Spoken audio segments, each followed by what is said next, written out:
আসসালামু আলাইকুম দর্শক, আমি এই যে আমার বড় ভাই সজীব ভাই, ওনার চ্যানেলে আমি প্রথম।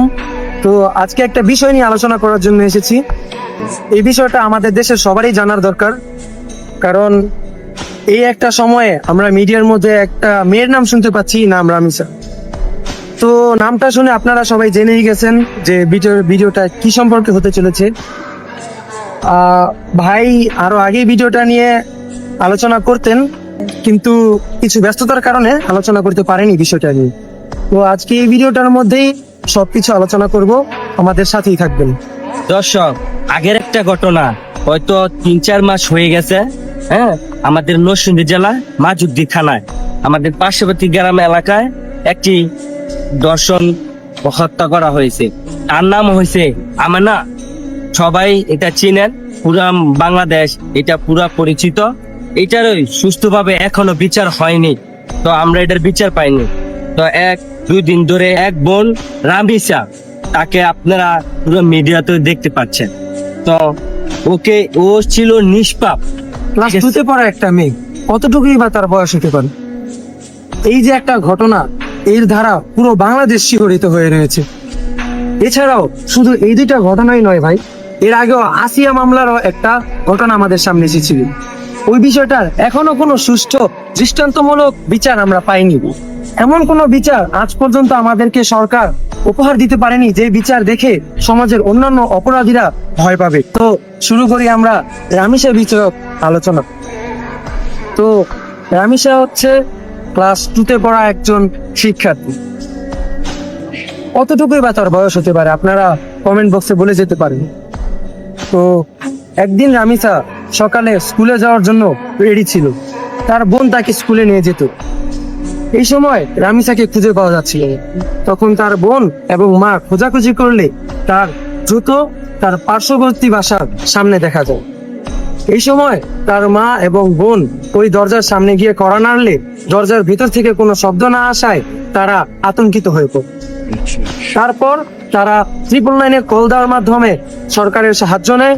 এই সাহায্যের মাধ্যমে ঘরের দরজা ভেঙে তারা ঘরে ঢুকার পরে এমন কিছু দেখতে পারে তারা, যা দেখার জন্য তারা মোটেও প্রস্তুত ছিল না। দেখতে পায় ঘরের ভেতর রক্তে ভরা, খাটের নিচে মেলে তাদের আদরের মেয়ে রামিসার গলা কাটা লাশ। আপনারা চিন্তা করতে পারেন কতটা নির্মম হলে এরকম একটা বিষয় একজন মানুষের দ্বারা ঘটিত হয়। এছাড়াও তাদের লাশের মাথা খোঁজার জন্য পুরো ঘরে তন্ন তন্ন করে খোঁজা হয়, তারা পাচ্ছিল না লাশের মাথা। শেষমেশ রক্তে দেখতে দেখতে তাদের ওয়াশরুমে গিয়ে দেখা যায় রামিসার মাথা। কি একটা নির্মম অবস্থার শিকার হয়েছিল তার বাবা মা। তার বাবা সেখানে অঝরে কেঁদে পড়েছিলেন। তার মায়ের এবং বাবার একটি ছোট্ট মেয়ে। একইভাবে এর আগেও আমরা দেখেছি বিভিন্ন ঘটনার মাঝে ধর্ষণের পর হত্যা করা হয়। আপনারা এই একটি ভিডিও দেখে বুঝতে পারেন তার বাবা কতটা কষ্ট পেলে এবং দেশের প্রতি কতটা অনিশ্চয় হলে এই কথাগুলো বলেন। আপনারা দেখতে পারেন সেই ভিডিও। আমার একটা হৃদপিণ্ড, সেটাই আল্লাহ নিয়ে গেছে। পরশুদিন বলছে, বাবা আমার একটু বর্গা কিনে দাও। মোবাইলে আমার নামের 500 ছবি আছে। আমি এখনো সাহস পাইনি আমার মেয়ের একটা ছবি বের করে দেব।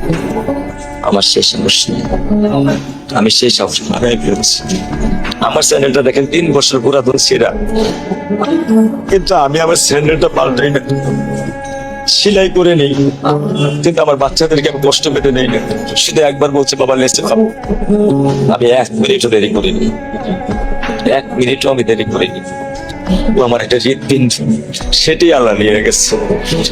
আলহামদুলিল্লাহ, শুকরিয়া আল্লাহ দিছে, আল্লাহ নিয়ে গেছে। আমার কোনো কষ্ট না, আমি তো চাইলে পারতাম না। অনেক দম্পতি আছে যাদের সন্তান নেই, আল্লাহ দিছে, আল্লাহ নিয়ে গেছে। আমি আলহামদুলিল্লাহ করি আল্লাহ গেছে, আমার কোনো কষ্ট নেই।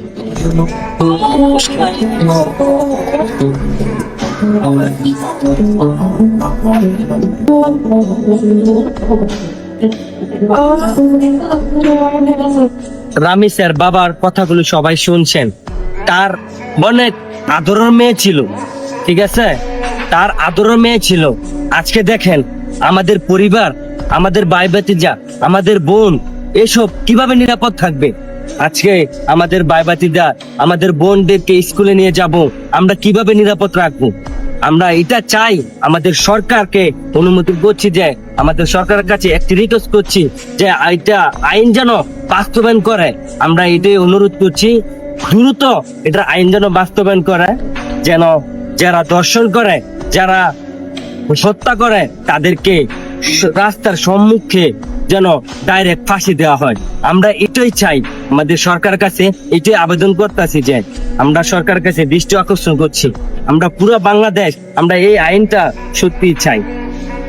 তো দর্শক বিন্দু, আপনারা এতক্ষণ ভাইয়ের কথা শুনলেন, রামি স্যার বাবার কথা শুনলেন, এরপরেও কি আপনাদের অন্তরাত্মা জেগে ওঠেনি? এরপরেও কি আপনাদের মনে হয় না যে আপনারা অনিরাপদ? এরপরেও কি আপনারা একটু সচেতন হবে না? এরপরেও কি সরকার চাবে না এই এই অপরাধগুলো দৃষ্টান্তমূলক কোনো শাস্তি হোক? আমরা চাই যে আমরা এই দেশে নিরাপদভাবে বেঁচে থাকি। আর কত রক্ত চান আপনারা? আর কত শিশুদের বলি চান আপনারা? আর কত এসব কান্না করতে চান আপনারা? আমরা আজ এই ট্রেন্ডের গা ভাসিয়ে ভিডিওটি তৈরি করছি। আমরাও নিশ্চয়তা দিচ্ছি আপনাকে, আপনিও আমরাও সবাই 100% শিওর 1 মাস পর এই রামেসার কথা ভুলে যাবেন। ভুলে যেতে দিয়েন না, হারিয়ে যেতে দিয়েন না এই অপরাধমূলক কর্মকাণ্ডকে। আমরা দেখেছি যে আমাদের দেশ বাদে অন্যান্য দেশে যখন এই ধরনের ঘটনাগুলো হয়, তারা দৃষ্টান্তমূলক বিশাল শাস্তি দিয়ে থাকেন, জনসম্মুখে তাদেরকে ফাঁসি দেওয়া হয়, তাদের বলি দেওয়া হয়। কিন্তু আমাদের দেশে এই অপরাধীদেরকে একদিন বন্দি করে রাখতেই কষ্ট হয়ে যায়, 1 মাস পর তারা অনেক অনেক টাকা দিয়ে বেরিয়ে যায়। আমরা টাকার কাছে বিক্রি না হই, আমরা টাকার কাছে বিক্রি না হই। আমরা আমাদের নিরাপত্তা নিজেদের যাচাই করতে হবে। তো আপনাদের কাছে এতটুকুই আহ্বান, সচেতন থাকুন, নিরাপদ থাকুন। এত সুন্দর একটি ভিডিও আপনাদেরকে উপহার দেওয়ার জন্য ভাইয়ের চ্যানেলটিকে আপনারা ফলো করে দিন, লাইক করুন এবং আপনাদের মতামত কমেন্ট বক্সে জানিয়ে যান। আসসালামু আলাইকুম।